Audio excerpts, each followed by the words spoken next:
And you find the backstory preserved in the Book of Enoch, which was first discovered in Ethiopia. And it clearly was at one point part of the Tanakh and was excised, due to whatever, kind of, theological power game that whoever You was feel playing. confident that it was part of the original For sure. Tanakh. For sure. Because the story makes no sense without it. Hmm. And what you see in the Book of Enoch is a direct Hebraic parallel to what you see in Plato's account of Atlantis.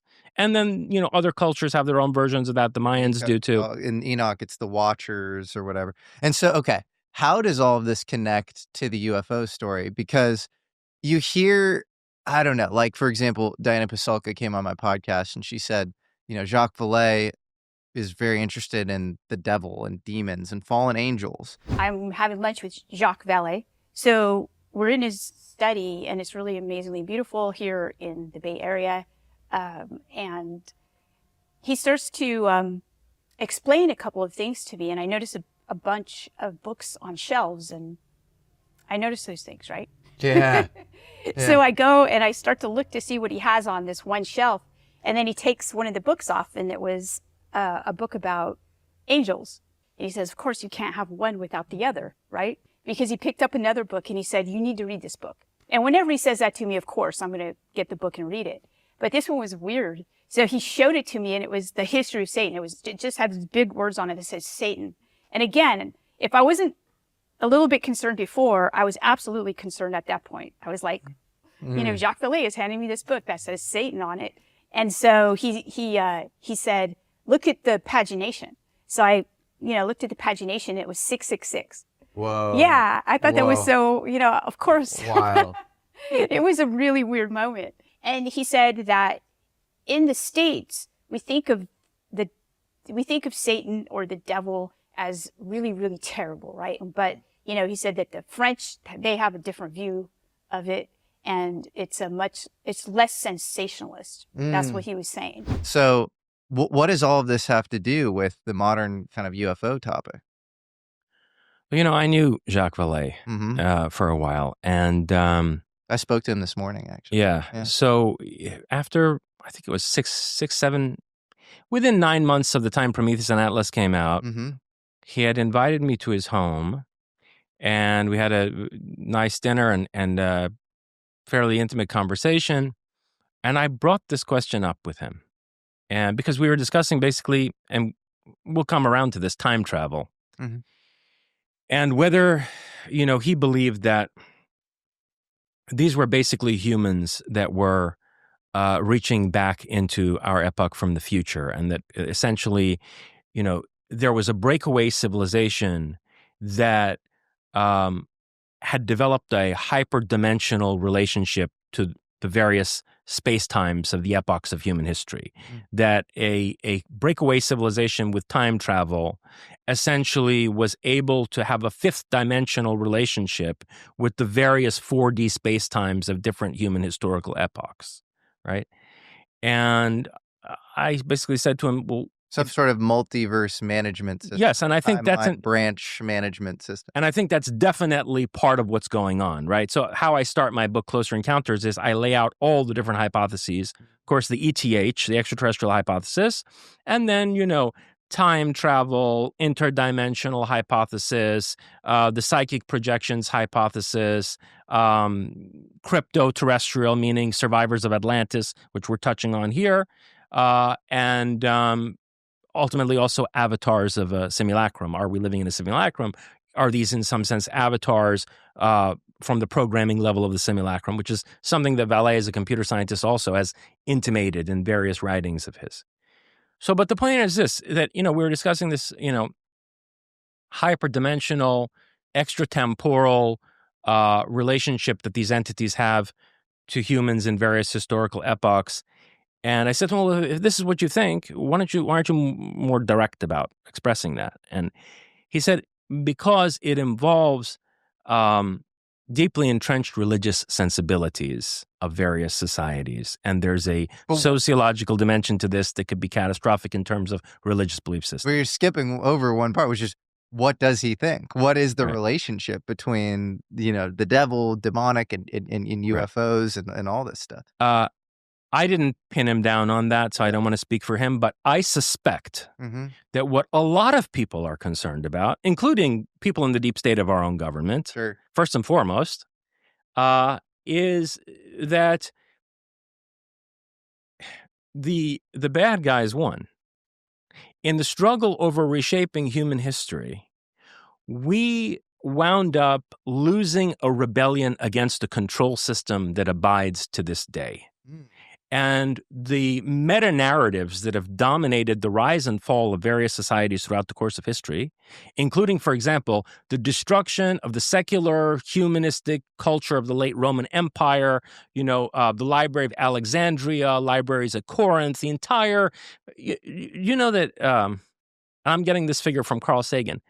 We lost 98% of the knowledge of classical antiquity. They have actually done studies based on the references that we do have to other texts by various authors in the classical manuscripts that have survived, and they've been able to do a reconstruction that shows that we lost at least 98% of the knowledge of classical antiquity. Yeah, that's really interesting. Islamic conquest of Iran, at least as bad as the Judeo-Christian takeover of the Roman Empire. Yeah.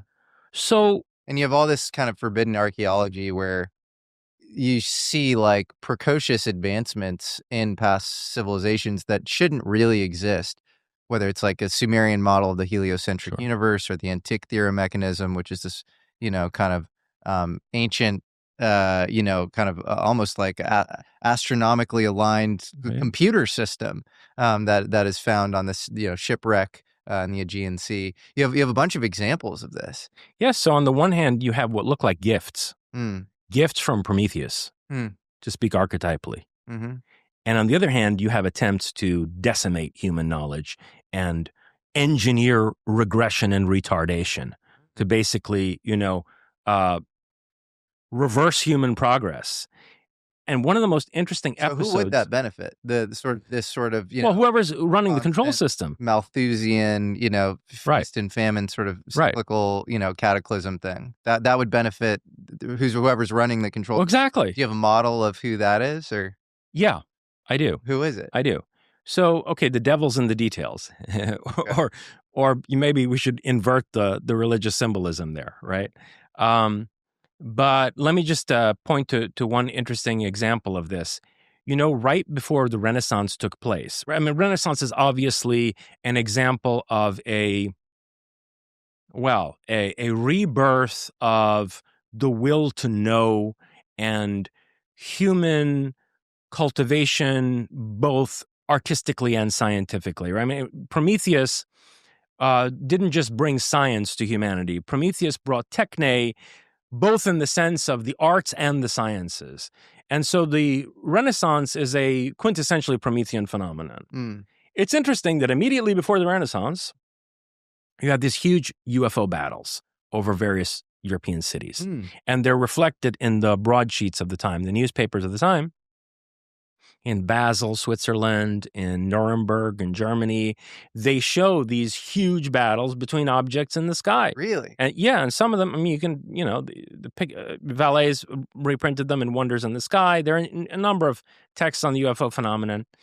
These are newspapers that show huge triangular craft, spheres of various colors, attacking each other, some of them falling from out of the sky in battles that took place in several places over Central Europe. This is 15th century? Or? Just before the Renaissance, 1400s. 1400, yeah.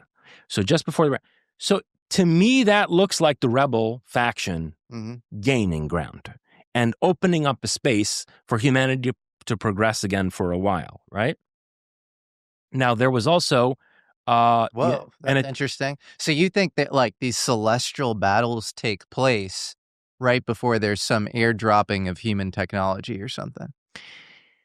Look, I don't want to reduce human agency, by calling it an airdropping, but I wouldn't be surprised if there was a little help, right? But at the very least... Valet would say donation sites. Yeah. And at the very least, there was a safeguarding of a space for human development and, the rebirth of ingenuity and so forth. But then, as I was mentioning earlier, let's say the Jesuit order tried to capture that and control it again through, a front man like Descartes, where you had somebody like Giordano Bruno developing a very holistic sort of, how can I put it, hermetic, alchemical matrix for what could have been a very different form of modern science. And that was destroyed through the reductive, dualistic model of Descartes, right? Where everything in the physical world can only be understood in terms of mechanistic causality, and then whatever spiritual can't be discussed rationally, and therefore, the church continues to have a monopoly over that discourse. So there were attempts to then basically suffocate the Renaissance and warp the energies of the Renaissance to have it miscarry into what became materialistic, reductionistic modern science. Yeah, you have this great book, I think Frances Yates, The Rosicrucian Enlightenment. She talks about King Frederick sort of housing a lot of these heretical thinkers, John Dee, Edward Kelly, and I think Giordano Bruno. That's right. Well, and then there's this war, and I think Descartes fights on the other side of the war, right? Exactly. Which is really interesting. And so, it's almost symbolic that you have this kind of, fighter in the world of reason actually engaging in this battle against the literal people housing or providing safe haven to some of these more heretical thinkers who are claiming to commune directly with angels and that sort of thing. That's right. Different parts of the brain have different activities.